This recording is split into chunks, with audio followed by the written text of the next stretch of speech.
تو بندہ اگر جو مکمل اس کے جو احکامات ہیں ان کے مطابق نہیں بھی پڑھتا، نماز پڑھ رہا ہے، دل اس کا غافل ہے، ادھر ادھر اس طرح بھی دیکھ رہا ہے، دل بھی غافل ہے اس کا نماز سے، شرع مبارکہ یہ ضرور کہے کہ نماز پڑھ لی ہے اس نے.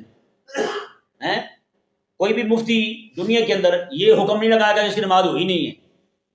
ہمارے سب کی نمازیں ہیں ہی ایسی بھائی کہ نہیں.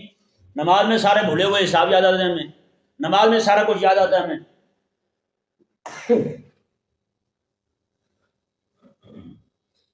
تو ہماری نمازیں ہیں ہی ایسی بھائی. تو اقامت صلاۃ جو ہے اس پڑھی ہوئی نماز پر بھی کوئی عالم کوئی مفتی صاحب فتویٰ نہیں دیں گے کہ اس کی نماز نہیں ہوئی، نماز ہو گئی. لیکن جو انوار و تجلیات نماز کی اقامت سے حاصل ہوتے ہیں وہ حاصل نہیں ہوئے. کیوں؟ اللہ تعالیٰ نے کوئی چیزیں قرآن میں بیان فرمائی. اللہ تعالیٰ نے ارشاد فرمایا کہ ان الصلاۃ تنہی عن الفحشاء والمنکر، کہ نماز جو ہے وہ فحاشی سے اور ہر برے کام سے روکنے والی ہے. نماز ہر برے فحاشی سے اور ہر برے کام سے منع کرنے والی، روکنے والی ہے. نماز بندہ پڑھ لے ہر برے کام سے رک جائے گا. اب جو بندہ نماز میں پڑھ رہا ہے ساتھ برے کام بھی کر رہا ہے تو بتائیں نماز تو شرعن ہو گئی اس کی، لیکن جو نماز کے انوار اسے حاصل ہونے تھے وہ اسے حاصل نہیں ہوئے، وہ اسے کوئی اثر نہیں آئے.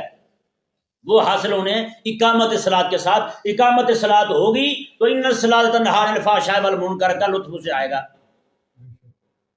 اقامت صلاۃ ہوگی تو نماز عبادات جتنی بھی رب تبارک و تعالیٰ نے احکامات دیے ہیں وہ سارے کے سارے اس کی طبیعت ثانیہ بن جائے گی، اس کی طبیعت بن جائے گی. پھر اسے لذت نہیں آئے گی بغیر نماز پڑھے. اس کی زندگی بے سکون سے گزرے گی، بستر پر جائے گا سکون نہیں آئے گا اسے نماز پڑھے بغیر. یہ والی کیفیت پیدا ہو جائے گی اس بندے کے اندر. یہ سارے انوار و تجلیات بندے کے اندر تبھی پیدا ہوتے ہیں جب نماز پڑھی نہ جائے بلکہ نماز قائم کی جائے. نماز قائم کب ہوگی؟ اس کی مکمل شرائط کے ساتھ مکمل آداب کے ساتھ ادا کی جائے تب نماز قائم ہوگی.